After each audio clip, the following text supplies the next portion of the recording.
Viral ang mga larawan at video ni Catherine at Daniel sa kasal ni Robbie Domingo. Si Catherine Bernardo at ang kanyang dating nobyo na si Daniel Padilla ay muling napukaw sa social media matapos silang makitang magkasama kamakailan.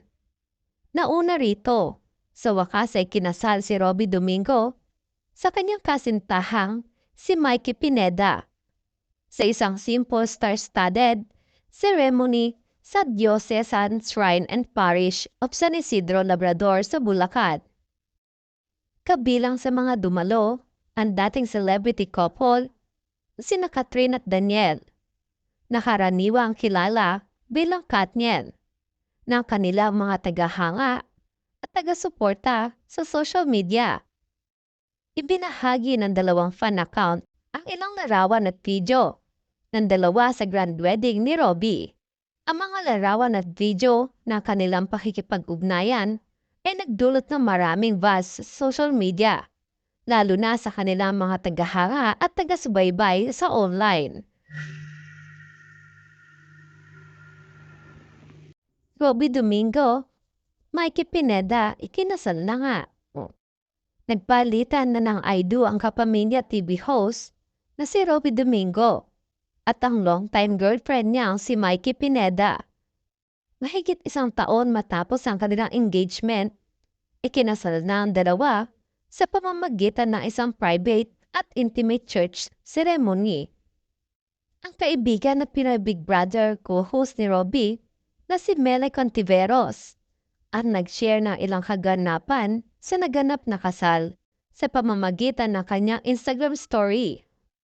Makikita sa pinost na video ni Melay si Robbie. Suot ang kanyang barong Tagalog habang nakaputing wedding gown naman si Mikey.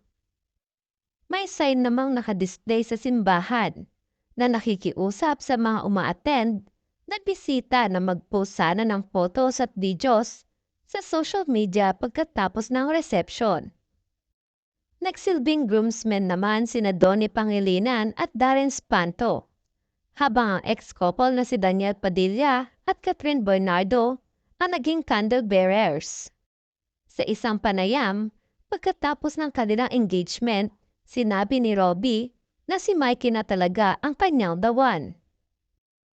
Ilan sa mga principal sponsors sa kasal ni na Robbie at Mikey ay sina ABS-CBN CEO and President Carlo Katigbak, ABS-CBN COO for Broadcast Cor Vidanes at Star Magic Head Laurette Jogi, Piolo Pascual, ang mag-asawang Ogie Alcacid at Regine Velasquez, Vicky Bello at dating Vice President Lenny Robredo.